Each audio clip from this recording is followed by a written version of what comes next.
ازيكم حبايبي عاملين ايه؟ يا رب تكونوا بخير. رمضان داخل علينا، كل سنة وانتم طيبين وبخير يا رب. وبنحتاج بقى سمنة كتير عشان نستخدمها في الحلويات وفي الأكلات. وبنحتاج لسمنة بلدي طبعا، السمنة بقى سعرها غالي قوي في السوق.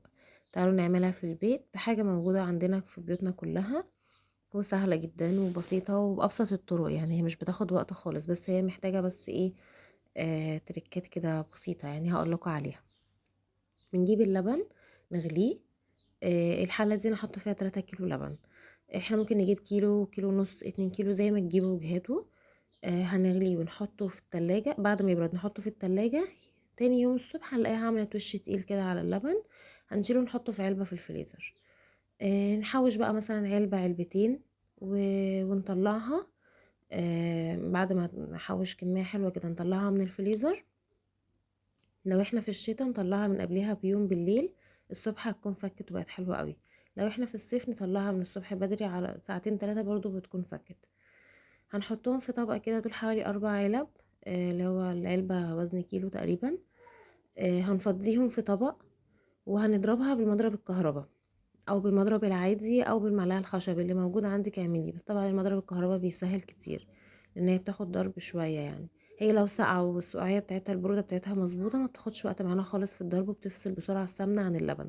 القشطه بعد كده ما بنقعد نضربها بتفصل لنا سمنه. كتل سمنه كده. ولبن، اللبن مش بنرميه، بنستخدمه برضو في المعجنات. مش عارفه بيعملوا بايه تاني، بس يعني انا عامه بستخدمه في المعجنات بيبقى حلو قوي. ان هو بيبقى برضو لبن فيه سمنه كده ودسم يعني. زي ما انتم شايفين كده قعدت اضربها بالمضرب.